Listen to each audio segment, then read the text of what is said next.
Welcome everyone to interactive asynchronous teaching. I'm Greg Beyer, your distance education coordinator, and please let me express my gratitude to each of you for choosing to spend some of your valuable time here today in this space. For today's session, I'm going to define regular and substantive interaction. These are terms from regulations, direct from regulations. We'll do some brainstorming, we'll do some demonstration, and we'll finally end up with this question: how do we know it's actually working? Throughout the presentation, please post your questions and comments in chat. I will pause periodically to take a look at those and make sure, and also pause and ask for questions as we go through.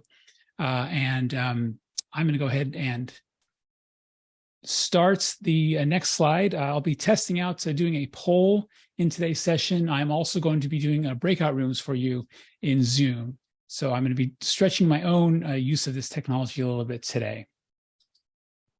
So regular and substantive interaction, to basically say why it's important, the Federal Department of Education uses this term to differentiate what makes an online class versus a correspondence course. Correspondence course does not have to have any interaction between the faculty member and the students. Online classes must have this interaction, and that interaction has to be regular and substantive. And why we care about that is that courses that are correspondence courses are ineligible to receive financial aid. So if we switch to correspondence education, we would our students would lose financial aid, and we would probably lose a lot of our students. So that's why it's important. That same regulation has been adopted by the state of California in our Ed Code. And I have a quote from that. I want to highlight three things here that are on the screen as you read through the quote. First is the word regular, the word substantive, and there's also an ellipsis in this quote that, of course, I cut something out, which I'm going to bring back in a couple of slides. So regular and substantive, what do those words mean? Well, that's on the next slide. And that's the direct citation there. It's the Title V of the California Code of Regulations, section 55204. That 55200 section is where the distance ed regulations are for the California community colleges. Let's go ahead and move on to the next slide. And this has got a lot of words on it, which is bad slide things, but I'm only going to highlight a couple. Again, substantive and regular. Those are the definitions that are in code, but it's important to know that also in code, it's section D of that, or subsection D, is that regular and substantive interaction is an academic and professional matter. So it is up to us as faculty to decide how we will conduct regular and substantive interaction with our students. The only thing that the regulations say is that we must do that, the regular and substantive interaction. And so you've got some specific examples here, or I shouldn't say specific, some vague examples of what we could do for what defines substantive. The definition of regular is not very specific. It does not say you must do this every week or 3 times a week or anything, but it must be commensurate with the amount of time the students are spending in the class and the amount of and the material that's being conducted, being taught rather. The fifth subsection right over there that I crossed out, it's in Ed Code that the regular and substantive interaction, the things that can be done can also be defined by our accrediting agencies. In ours, there is no distinction between regular substantive interaction. They actually copy their distance ed definitions word for word from the federal definitions, which our state has almost copied word for word. And there's one key change that I will get to on the next slide. And so you can see here that substantive, we're supposed to be doing at least two of the following. I'm going to ask you in a few minutes to provide your own examples from your classes, whether you've taught that or taken this as a student, also whether you've heard about it from others. And I'm sorry to say this, I'm going to go back and highlight one more thing on the overall definition, that it's the portion of the course that's taught at a distance that must have regular and substantive interaction. And that includes the online portion of a hybrid course. So we can't teach a hybrid course, say my history class, I'm going to teach a 50% hybrid, right? So I'm meeting one day a week in class and the other day a week we're going to supposedly meet online, I have to have regular and substantive interaction during that 50% that we're not meeting in person. That's a key thing for us to remember as we are designing our online courses or the online portion of our hybrid courses. Oh, there's a breakout. I went the wrong direction back there. So again, the key thing here on the definition here is it's an academic and professional matter. Our academic senate at CRC has not created a distinct definition of what it is or how many times per week or whatever, all those kinds of things. At CRC, we leave those up to the individual instructor. We don't have that in Los Rios. Certainly it wouldn't be I guess the district senate could do something like that, but it is something for our local senate to decide. We have decided not to do that. And in fact, the closest that we get to that is in the wrong keyboard. In our default curriculum statements on this, we have the words that let me see, I'm going to say it here, that our default CRC language says that online courses shall include this among students, which I'll get to in a moment. In a moment. That shall include these things either synchronously or asynchronously. So within our college, the description of what we have to do isn't any more distinct than what is in the regulation at the state level or what is in the regulation at the federal level, again, or at our accrediting agencies. So we as individual faculty have a lot of freedom and a lot of opportunities to be creative in how we do this. Okay, I'm going to go back to that definition. I'm going to reveal what was in the ellipsis, and that is that we also have to have regular and substantive interaction among students. So it's not just between us and our students, it's also among students. And this change that you have here, this is direct words from the California Code of Regulations. If described in the course outline of record or distance education addendum, that word if described, that was actually just added and just made operable in December of last year. So it's been barely a month since that's been added to the California Code of Regulations. Prior to that, the if part of it wasn't there. And so that's why CRC's default description of regular and substantive interaction in our curriculum, which is in every single curriculum that for courses that are offered to teach via distance ed, says that the online portion of the course shall include this interaction between instructor and students and among students, either synchronously or asynchronously. Now, I did not look at every single course at CRC, but I doubt that between December 4th and January 12th, any of them have been changed. So a thing to think about for those of you that are teaching online courses is, and I'm going to ask you this question in a moment, if you think that student-to-student interaction is not required or is required in your online courses or the hybrid portions of your online courses, you may decide to edit and go through the process of changing the distance ed addendum in your courses. So something to think about. Okay, before we do the breakout, I'm going to first pause and see if you have any questions. I've got the eye on the chat. Anyone have any questions they want to ask about what I've covered? I'm going to ask you about the student-to-student interaction. I'm going to use a poll, and then we're going to do a breakout after that. Yes, I have one question. Yes. So among the student, the interaction among the student is not required yet. That's what it means, or? Actually, at this moment, per our course outline of record at CRC, yes, every single course that's taught online and every course with a hybrid, the online portion of a hybrid course, there must be regular and substantive interaction among students. If you don't want that to be the case, if you feel that it's not required for your discipline, then the next step is to go through and edit the course outline, edit the distance ed part of the course outline of record that to say, student-student interaction is not required for this course. I think a good question, and a question that I would ask, is what are the consequences? Because I teach history, I teach it online. I happen to have student-student interaction. If I didn't, like maybe the summer coming up, I'm trying to squeeze a 16-week course into 6 weeks. Ugh, why do I do that? I don't know, because I'm an idiot, but it helps students, I guess. I may cut down on my student-student interaction because that's a lot more extra stuff for me to monitor. What are the consequences? The consequences would have to be, egregious example, like if we were helping fake students take classes, then that could, those consequences would happen immediately. I think the consequences for violating this would not come through except through the accreditation process. We just had a site visit a couple of months ago, so we're not going to be visited again for 6 or 7 years.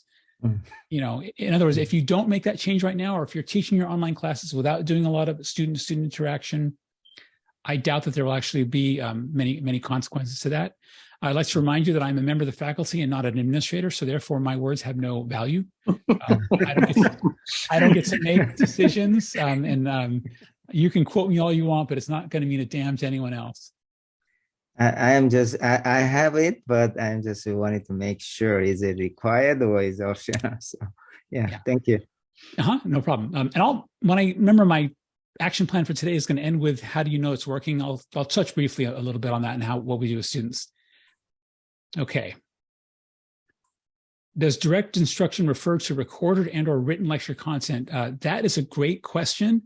And I think that's, for me, the short answer is yes, because direct instruction is direct instruction, right? If I'm lecturing in person or if I'm doing this synchronously, obviously no one's asking whether that's regular substantive interaction. It's assumed that it's the case.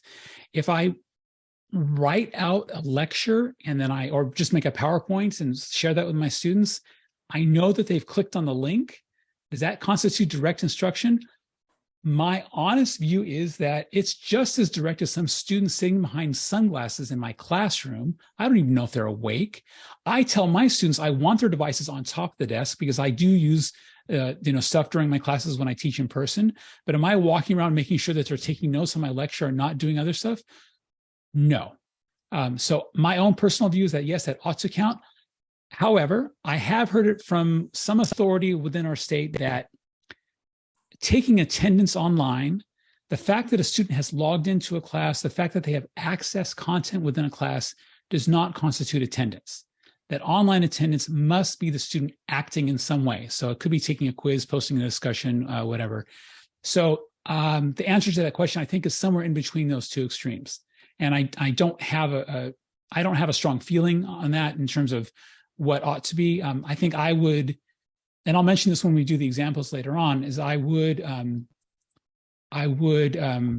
not count it as regular, as direct instruction for this purpose, unless I had my students doing something, directly after taking that. So even if it's something like, hey, submit take a one question quiz on how well you understood what I lectured on, right? Something like that. Do you close a discussion student to student when a different assignment is released, or your students always use one discussion site to communicate with each other in a semester? Pamela, that's a great question. I have a different, I call them my topic discussions, right? I have a different topic discussion throughout the semester. In my history class, I think I have 7. I do a group thing too. So I would have 7 that are class-wide discussions. I also have a Q&A discussion, and that's one discussion for the entire semester. And these 2 questions here that you guys have, hold on to those, and I hope that you feel free contributing those to the interactive part that's coming up in just a moment. But the first thing I'm going to do is launch a poll, and I'm going to ask you one question is, I'll say it out loud and then I'll launch it. Do you think that student-to-student interaction is essential for online classes in your discipline? Again, so the online portion in your discipline, I'm going to launch this, and please, if you would, answer this question, and then I'll share the answers, what we think as a group, with everyone.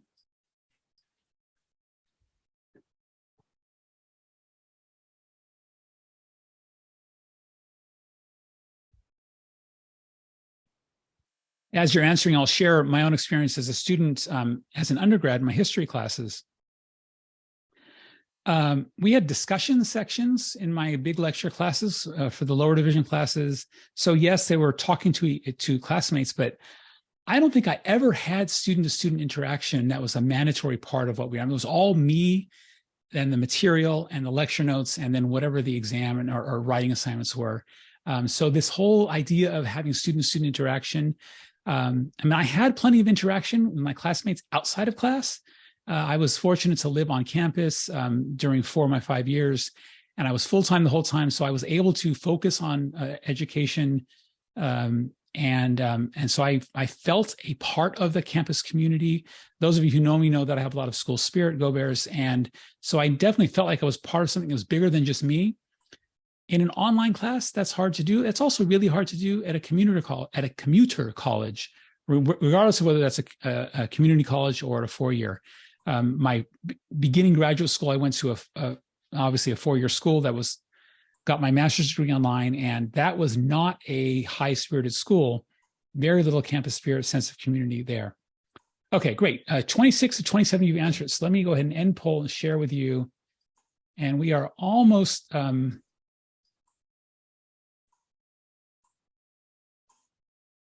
we have a nice even split there. Most of us say yes, it's essential.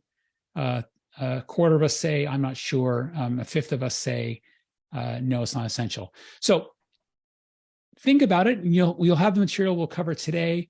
If you don't think that's essential, then by all means go ahead and start the process of amending the course outline of record for your classes. Again, whether you do or whether you don't, what are the consequences? Maybe in peer review, if you're, one of our criteria for instructional faculty is that we are teaching according to the course outline of record. So maybe in a peer review thing that could come up. I'm guessing, I'm sorry that I didn't think of that earlier as a consequence. That's for us individually. And of course, that depends a lot on who happens to be on your peer review team and how confident they are at evaluating online instruction. And I know that we are emerging that confidence we don't quite have. Okay. Stop sharing. And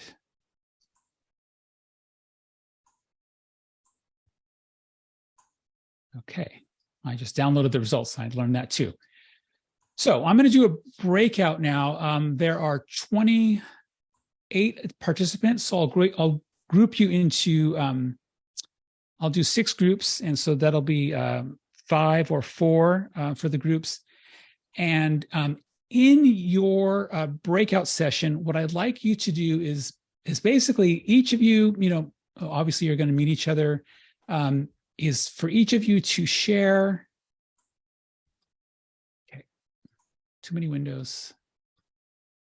Is for each of you to share, there it is, at least one way that you are already using regular substantive interaction with your students. And again, if it could be student to student, it could be just between you and your students. And this is whether you're using it as a teacher, whether you've experienced this as a student, or whether you've heard about this from someone else. And then I'd like you to either make a comment or to share a thing, right? So I want this to be very open. And then how I want us to document all this is I'd like you to, I'm not going to ask you to identify a scribe to write down what the 4 or 5 of you share. I'm actually going to ask each of you to write down what someone else says on a Padlet. And I'm going to share, I'm going to show the Padlet to you right now. And then I'm going to share the Padlet link. I'll share it with you in the breakout rooms. So I'm going to open this up here. And I kind of put 3 things there. And I'm going to give you a link to this Padlet. And again, I'd like you to write down what someone else says. I hope that makes sense. So don't write down your thing, write down someone else's thing. And if everyone says something and everyone else writes something, then you can all get the experience of being a scribe. Gail. Oh, you're muted. With regards to wanting to share a way that we've done regular and substantive interaction with our students or among our students, is there any place where I can grab the definition? I mean, I kind of know, I can make it, I kind of know what they are, but yeah, do you know what I mean? Maybe in the chat, I don't know. Yeah, what I'll do is I'll put the 4 items, right? You're talking about that I had on the previous slide. I'll put those in the Padlet. Great. Cool. Thank you. And I'll format my post. I'll make sure it's the preeminent. Yeah. I'll put it in the premier position. I'll put it a different color and everything. That's a great idea. Thanks. So I'm going to put the Padlet link in right now, and then I'm going to do the group thing, and I'll visit each of your groups and do that. And we'll spend about 10 minutes doing this.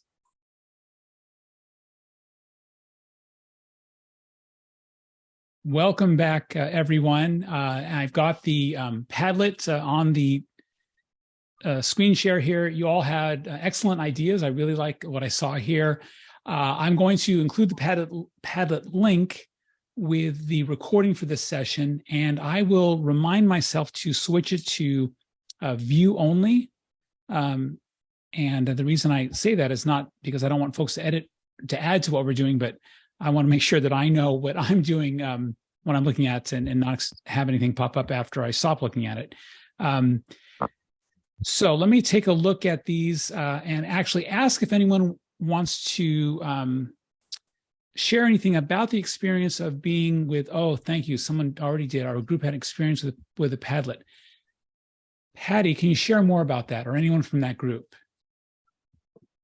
I can. What happened is everyone in our group my experience was when I clicked on the link, my screen shifted and I got the Padlet, but I couldn't see the Zoom breakout room. Okay. So I closed the Padlet and I went back to the Zoom room.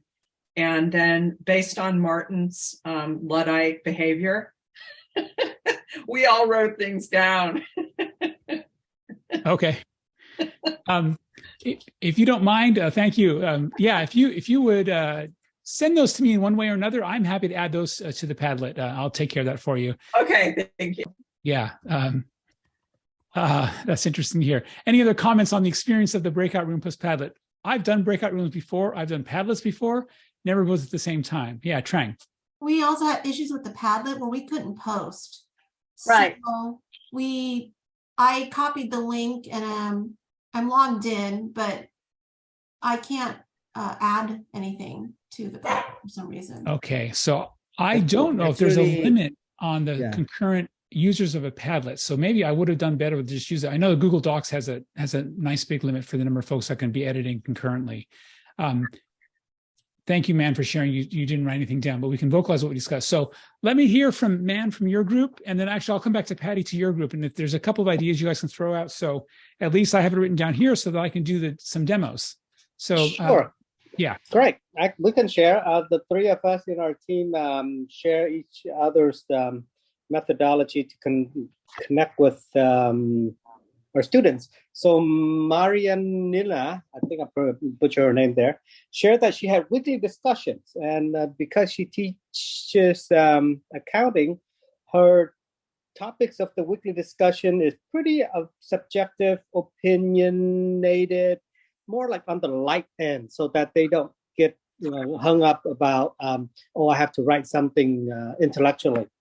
And so the nice thing is that these are weekly discussions, and she actually goes in and comment to each student privately in the discussion room, which I did not know that there's that function, which I learned from her that I can do that without having to go into the gradebook and do my comments. So that's what my colleague from accounting does. I'm done.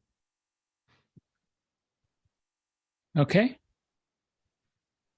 Anyone else from your group if you want to?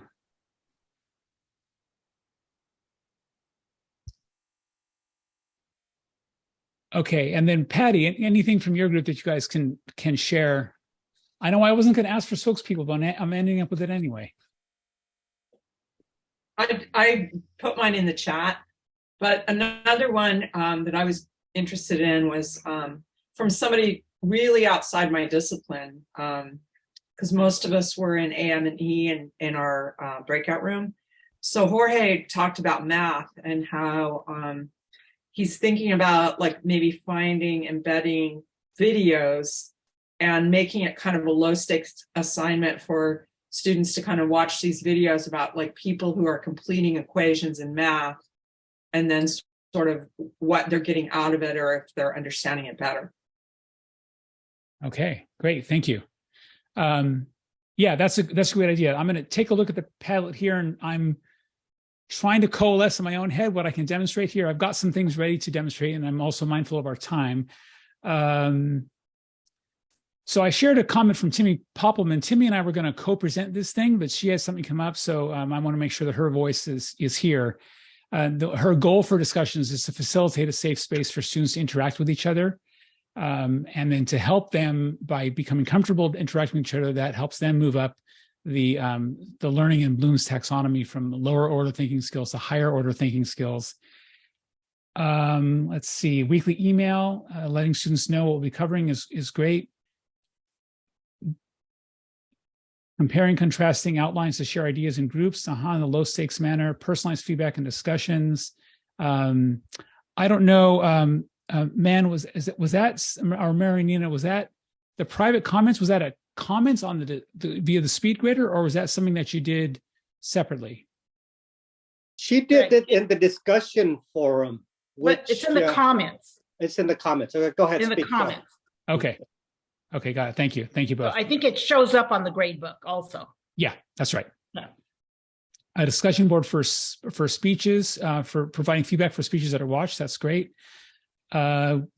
Small group meetings for students that works with their individual ability. The 1 minute essay online. So that's asking I don't know if you've all heard of the 1 minute essay, but it's basically at the end of the lecture, right?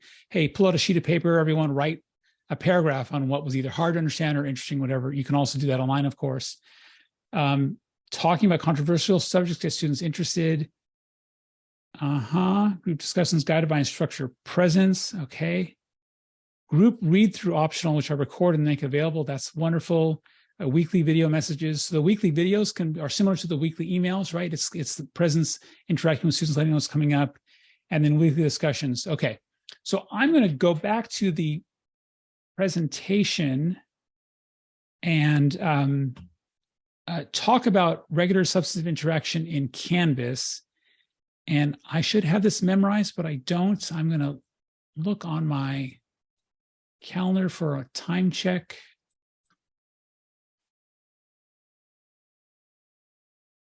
Okay. We're here until 2:30. Okay, perfect. We've got half an hour. Okay.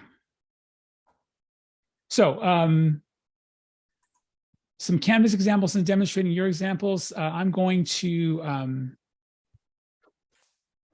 talk through some things and show you some things. And I'm going to just grab a couple of off the Padlet. And actually, I'll show you an example from, I'm going to pull up my history class because that's probably the easiest thing for me to do. So let me do that. And I'll pull up two classes here. Oh, nope. I'm in the wrong user here. Excuse me. Oh, here we go.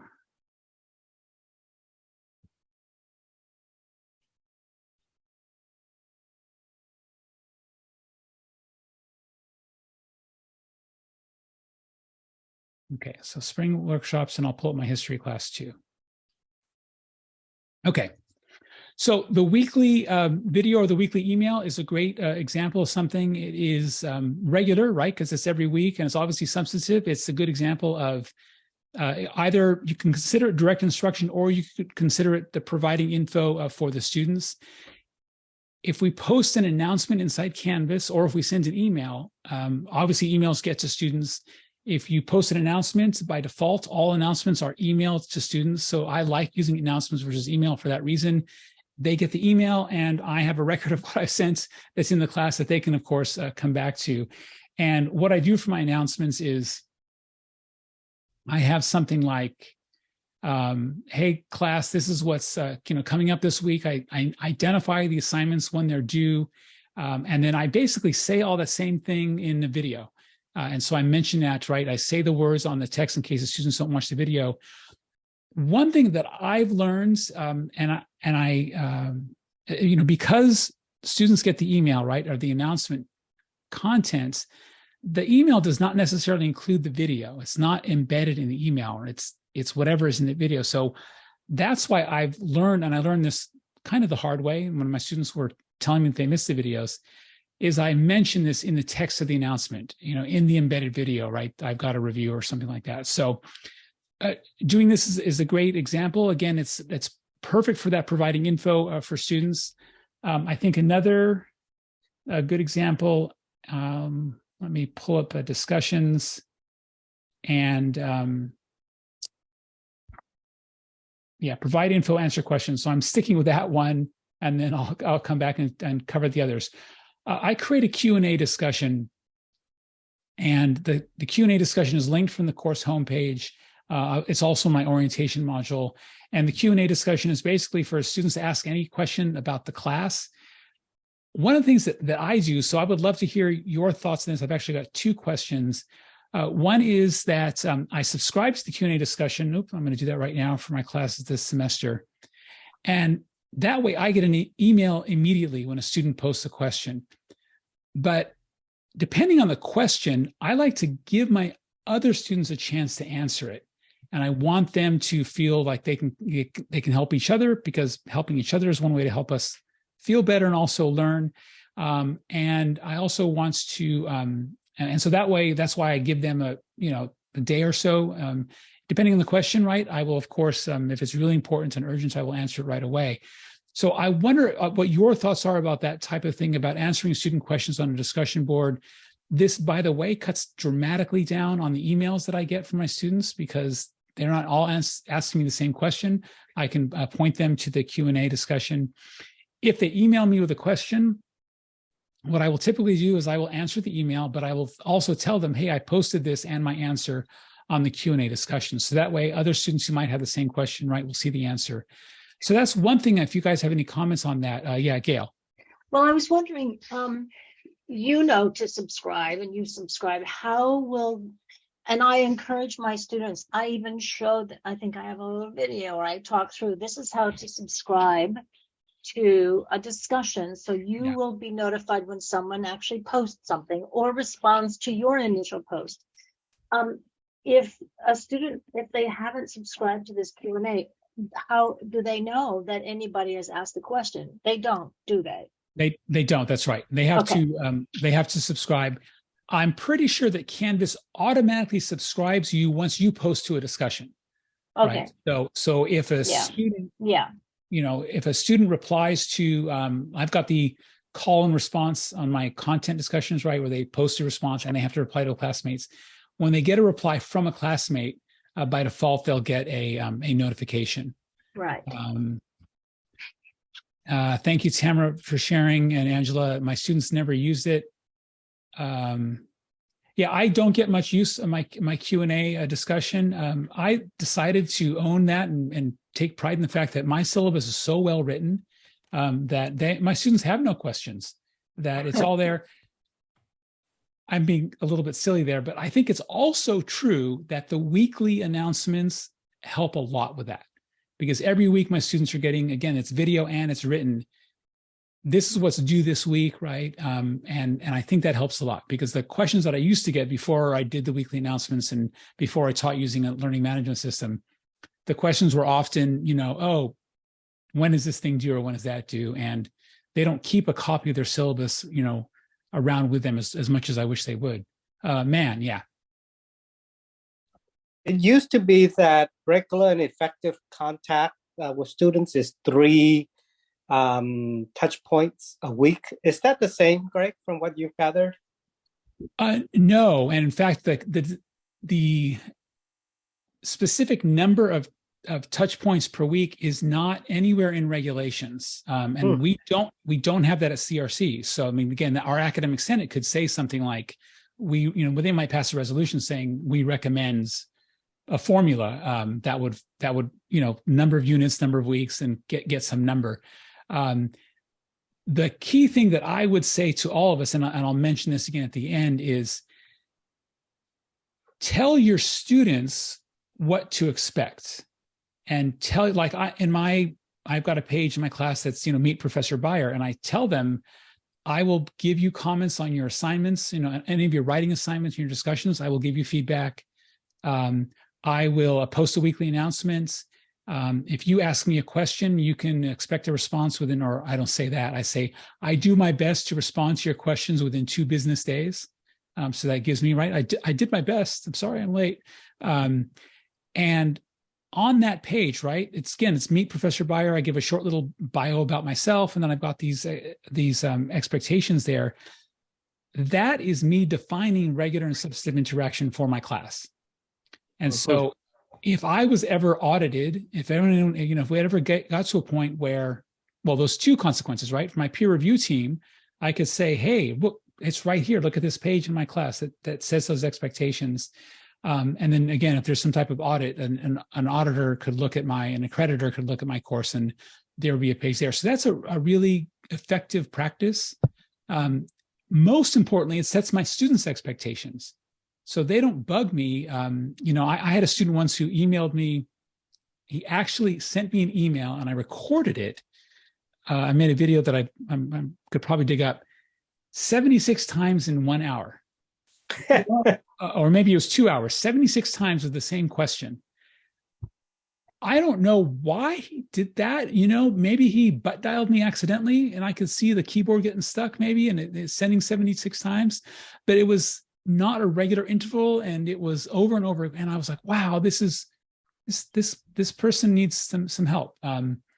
And so that was for me, one of the ways that I learned, right? Make sure I set my students' expectations up front so that they know how often to expect a response. Hein Q. Yeah, I just try to make sure. So if you click subscribe, then it's automatically the system send the email, right? About that anyone is posting there, like to you and also student too. Students need to subscribe too. Yeah. So I will get this notification. You can actually change the notification frequency and settings. So right. So, that's another question. So you need to change the notification. That's one way, or subscribe. Which one is easier, do you think? Or both? Well, what I do, I leave the defaults. Here's what I do, right? As I go to my notifications, so it's under accounts and then notifications. And I've changed a couple of the defaults, and I'm sorry that I can't remember which ones I have. I do know that announcements, like you see announcements is notifications off. Well, I'm the teacher in this class, so I don't need to be notified, but I do have this announcement created by you turned on. Okay, so I get an email, right, when that happens. Here's the discussions, right? New topic, new reply, new mention. So those are things that I turned on. Here's what I added, and this is the conversations tool. So conversations is it's really, really, really, really wimpy email internal to Canvas, right? That's what they call the conversations. We access it via the inbox. I added this notification for conversations messages I create because I wanted to keep a copy in my email of all the messages I send. Canvas inbox is so terrible at managing all this information here. It's crazy, right? So I mean, all the email, they're all here. Now I can mark messages read and unread, that's fine, but I'm not going to organize all these things. Whereas in my Outlook, right, in my email, I've got a folder created for each of my classes. So it's not that hard for me to drag and drop a message in. And so because it's much easier for me, and I grew up this way, I guess too, because it's much easier for me to manage my personal communications, right, these email communications, it's easier for me to manage it in email. Therefore, I changed my notification settings to add that. The default is, I'm pretty sure for all users, I know the default for announcements is immediately. And the default, I'm pretty sure for discussions is new reply is also immediately. So that way the students will get notified, right? Once they reply, then that is turned on by default. So good questions. Yeah, but so students need to set the same way, right? To receive the email from the system. Yeah, what I do is I include information on how to use Canvas as part of my course, and I trust my students to go figure that out, right? Okay. Making a video for them and teaching them directly how to change. I think that's a really good idea. Yeah. So I have that content in the orientation module. Yeah. One of the pages, but I just wanted to make it more clear that because I don't do for the discussion, the Q&A thing. Well, only for the announcements. So I'm just curious. Yeah. Thank you. Okay. Man, did you have anything else? Your hand's still up. No, I'm sorry. I will lower it. Okay, thanks. Okay. So I was focused on provide info, answer questions. And we talked about the weekly video, the Q&A discussion. I see a lot of this is more connected to instruction, so I'm going to hold on for these others. Okay. Let's take a look at the next one here. And I have my own notes, of course, I got ready just in case. Let me take a look at that and see if I have anything else under. I think I need some professional development on computer window management when I'm conducting a session. Okay, there we go.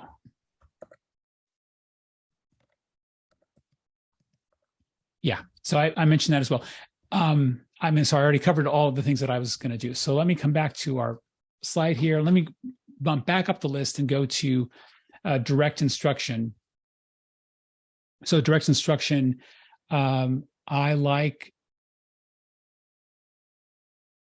groups participate in comparing and contrasting the outlines to share ideas and perspective, sharing ideas in a low stakes manner. I think what I really like, what you wrote there, whoever wrote that, is low stakes, because getting students to do a lot of low stakes activities is a way to, help them learn, because even if it's very slowly building up what they're learning, but if each individual thing is a low stake, then it makes it feel easier for them, right? They're not putting all of their weight of their grading on a single large assessment that's worth 40% or 30% of their grade.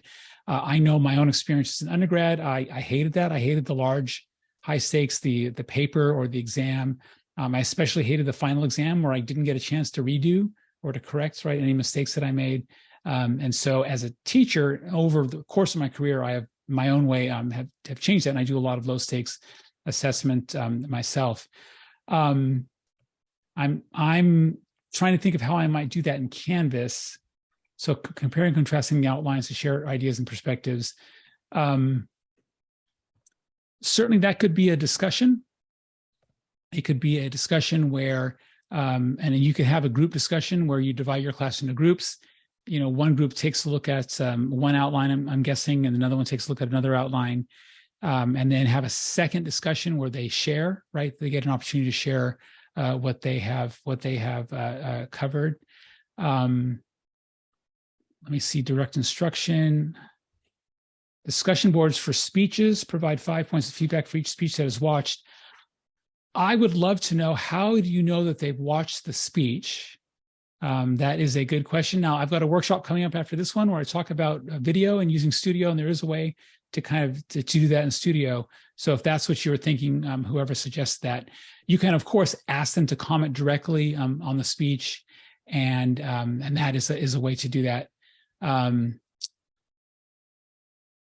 Okay, Angela, you just asked a great question here a few minutes ago. Can we have administrator access on our Canvas pages to create CSS interactive elements? Most of the cool interactive stuff can only be made with Theme Editor. Unfortunately, no. We can use CSS in Canvas. We can do that.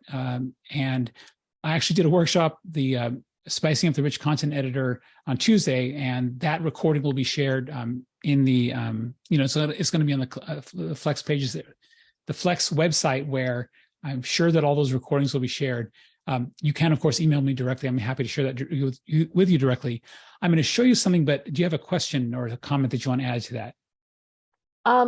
No, I mean, I'll definitely take a look into spicing up the rich content editor. I've been trying so hard to find ways to make my lectures interactive, like at the moment, like where they can pause and then, I can address a question, or like, you try it kind of thing. And I've been able to do that a little bit, but without access to like these expensive, websites or programs, it's almost impossible unless I have the CSS editor. Yeah, and I'm gonna put a link in the chat here. This is, so in Structure, right, the company that owns Canvas and design it and everything, they limit the things that we can do in the rich content editor HTML view to protect us.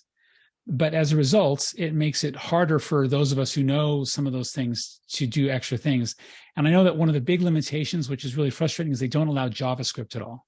So if you do any type of scripting, then you can't. You can, of course, link out, right, to website that does that stuff. So let me put that in the chat for everyone here. This is the allow list. So it lists all the allowed HTML and CSS that you can do inside the rich content editor. Okay. Thank you. Yeah. And again, in that recording, I kind of demonstrate some of the things that we can do with that list. Okay. So I'm focused on direct instruction and group readings. For important readings like scripts, I offer a group read through that's optional that I record. I think that is wonderful. Having an optional synchronous meeting, however you're spending the time, I think that's great. Optional, so students don't have to do it. If they show up, great. Then you record the meeting and then share that back with students. I've thought of I thought of doing something in my class. So I have a textbook, right, my history class, and and it's an asynchronous class. I had a student a couple of years ago. This happens once in a while, where students will ask me for an audiobook, right, because they prefer to listen to the text instead of reading it. And there are some accessibility things that we have access to that can do that. But I thought, you know what, why don't I just record it myself? I got a textbook, I'll just read it out loud. And I did the introduction for the first few chapters, and I was forgiving of my mistakes and everything. Having the text obviously makes it a little bit easier, right? There are fewer mistakes that I make, but it took so long. And when I calculated how much time I would spend having to record my entire text, it was ridiculous. So what I thought about doing, and I haven't done this yet, but this inspires me to think about this, is to schedule an optional thing where I meet with my students and say, hey, let's talk about chapter 1. And at the beginning of chapter 1, I'll read through the introduction. The text that I have has got like a 2 or 3 paragraph introduction for each chapter. Read through the introduction, and then let my students bring up questions and comments and all those kinds of things. Record that, share it with the whole class, which I think sounds something like similar to this that was mentioned about a group read through, which I think is cool. And now group read through, I'm also thinking, I see the word scripts there. If it's a group read through of a teleplay or a play, that would be a lot of fun, because I did that once, a couple times in my education, and it's been great to imagine and pretend to be the voices that are there. So thanks for asking that. And then how you do that, right? If you record it, have a Zoom session like we're recording right now, share it with everyone, and then why not ask everyone to comment, right? To make suggestions, so that the students who were not able to attend the live session could participate in some way, right? By participating in a discussion. Yeah, any comments on that? That's a great idea. I don't know who suggested that. Gail, you unmuted. Is Martin who did that. You answered my question if I listened to the whole sentence. I said, so the idea of posting the Zoom recording in a discussion topic and asking for students to participate. So you answered, if I just listen to the end of the sentence, I'll have the answer to my question. But it was Martin who did the play script readings, which yeah, thank you, Martin. We're gonna steal that. I'll share. Yeah, Martin, any comments do you want to add to that?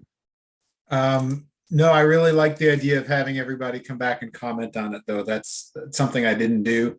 And that would really, we'll finish off that idea. So thank you for that. Yeah. I'll share that in my in-person classes. So I teach history. I would occasionally show movies, some really, really good movies, right, that are made, whether they attempt to be more documentary-like, or even some good studio movies that, send the right message, whatever. And I know that I remember this from watching the same movie in class after class, year after year, I would be really bored, because I'm like, I've seen this, I've done this. And then the question is, what do I have my students do, right? How do they get something out of the movie? And so what I started doing this, I did this a couple of times, was I watched a movie and then I tweeted during the movie, and I put up a little Twitter window on the screen next to the movie, so that I would share my comments. It's kind of like doing a shared, and I encourage my students to do the same. And I said, if you don't want to tweet, you can just text me your comments or your question, and I'll tweet it on your behalf. And that worked in an in-person class because it was synchronous, right? We were all in the same room. I've always taught asynchronously online, so I haven't yet done that. But I'm connecting to a comment I heard earlier, right, about pausing video and interacting with the video, Canvas Studio has a way to do inline comments. So there is some of that there, which is great. But I do miss in my asynchronous classes, I do miss that opportunity to be sharing an experience with my students. And, I guess I could do something like a script read through, right? Schedule a time where I host watching the video, and I guess I would share it via my Zoom thing, unless I was sure that every one of my students was a Disney Plus subscriber, and we could do it that way, or a Prime subscriber, and find it that way. But anyway, that's a great idea. Okay. I'm going to go back over here and talk about feedback. So for feedback, I'm going to jump straight into, I'm not sure if there were any feedback things here. This is giving students feedback. Someone wrote, personalized feedback on discussions. Oh, and we heard earlier, right, about the comments, using the comment feature in discussions. I actually wrote this personalized feedback on discussions. I don't want my voice to be every other post in a discussion, but I want my students to know that their posts have been read. And so I do that myself as I use the comments. Gail, do you have another comment? No, I was going to help you find that. I do, in some discussions, I wait until an initial post has gotten student responses, and then I will come in and post a reply, especially on the introductions. It's a lot, but I want to one example, a substantive response to an initial post, and I also want each student to know I'm reading, I'm seeing, I'm responding to your introduction. I'll go back and forth between engaging in the discussion and just using the comments in SpeedGrader to say, I've read this, thank you for your contribution, et cetera, or make a comment on it. So I'll go back and forth. I think it's important for me to remember that I don't want to crowd the discussions, which is why I kind of wait until other people have responded. Yeah. Before I do that. Yeah. Thank you. So, I'll engage us in a thought experiment and about, the purpose of regular and substantive interaction, right? Why we do it outside of the regulatory requirement is to help students feel connected, right? Feel connected to what they're learning, feel connected to us, feel connected to their classmates. And I've run into, when I think about feedback and connection, right? That means personalized feedback, right? Speaking explicitly to what this student has done on this assessment. I have I don't consider, taking a quiz. I've got a 3-question chapter quiz for every chapter, right? Did they actually read the chapter? Did they get some points for doing that? And it's hard for me to imagine that would be considered regular substantive interaction, right? I mean, it's regular because after every chapter they take the quiz. It's interaction, or is it interaction? It's just them getting points or not points, right? So maybe that's not RSI on feedback. Certainly me writing and recording a video, personalizing my feedback on their essay response, yes, that's obviously RSI for feedback. So there are two extremes there. The thought experiments I have is coming at it kind of from both directions, from the low quality feedback direction. If I write a very carefully worded, well-written, customized, not customized for the student, but customized auto feedback based on how they respond, right? And I already have some idea of how to write good multiple choice questions, right? Where students take the information and they have to think before they can answer the question. And if I have some good, and it's all fully automated because it's just me doing it once and then my students are taking and answering the question, does that not count as regular substantive interaction in the area of feedback? I've heard that, kind of go both ways. And then from the other end, that's this end over here, if I write a really detailed rubric, right, and I'm using the rubric to grade an assignment where I've got 4 or 5 different criteria, and for each of the criteria, I've got 2 or 3 different levels, maybe 4, and I just go click, click, click, and the levels and the criteria are all very specific, and I'm looking exactly for this, then am I losing that RSI feedback part for what is clearly a higher order thinking assessment, right? Writing a paper, doing a performance, whatever.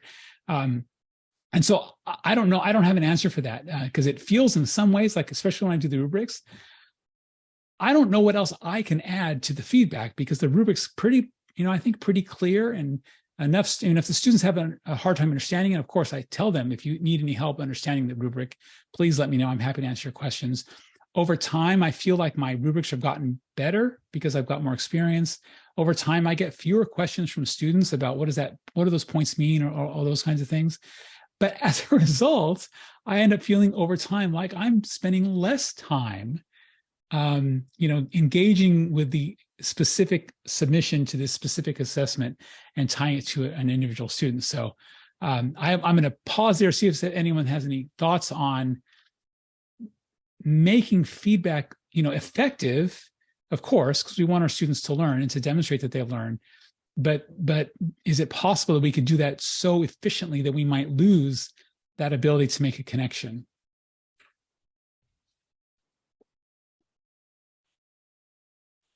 Yeah, Patty. I just had a question. So when I use a rubric, sometimes like I'll have a portion of the rubric that says, as so many points for you responded to other people in the discussion. And if they didn't respond to anyone, obviously they get 0 on that part of the rubric. Yeah. But I might go into the speed grader comments and say, make sure to comment on other people's work for full credit or for the potential for full credit.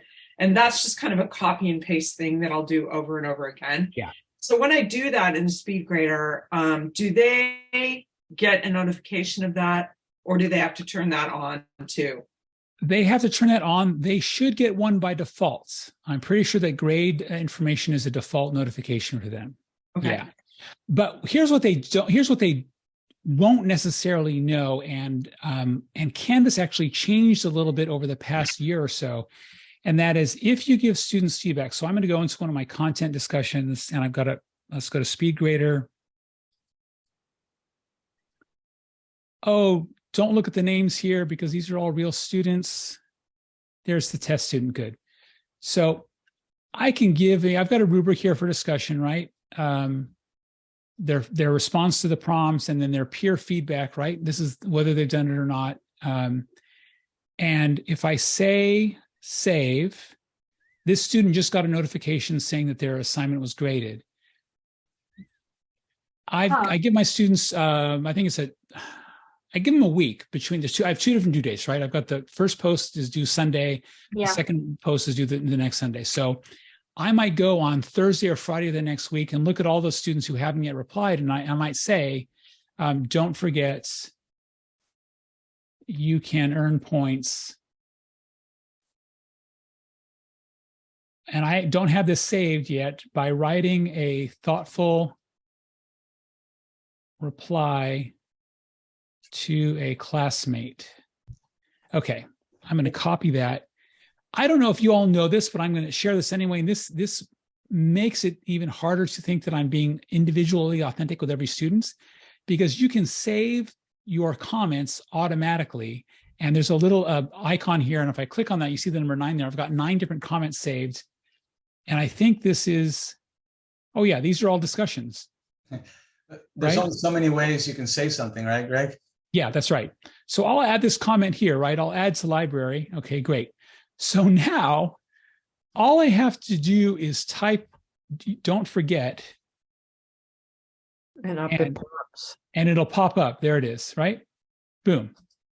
All right, I can hit, now this is my test student, I'll hit submit. I think that they just got a notification. I'm not 100% sure on that, but separate from the notification thing, right? 2 things I want to mention as we come up on the end of our time here is that feels personal to the student, right? I know this feels, they tell me this, students who are my peers who have taken classes with me, I do this, they feel, oh my gosh, Greg, that was so great. You've sent me that note. Yes, it was personal. I obviously looked at what they did and gave them feedback, but I didn't type anything special. But here's the other thing that I would be more concerned about from the student's perspective is when the students look at the grades page, and I think this will show up for the test students. Yeah, right. Here's that 20 out of 30. Where's 20 out of 30? There it is. So you see these 2 blue buttons. those two blue dots were not there until about a month or 2 months ago.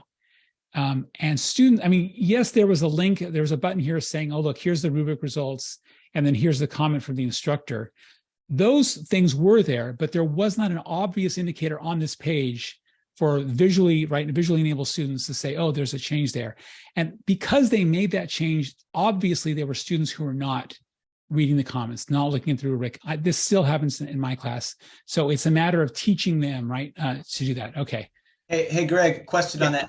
How new is that change? I think it's like, I think it was in December or maybe okay, because I all of a sudden noticed like my comments, there was a lot of students responding to comments, and I was wondering if that was probably it last semester is when I noticed that uptick.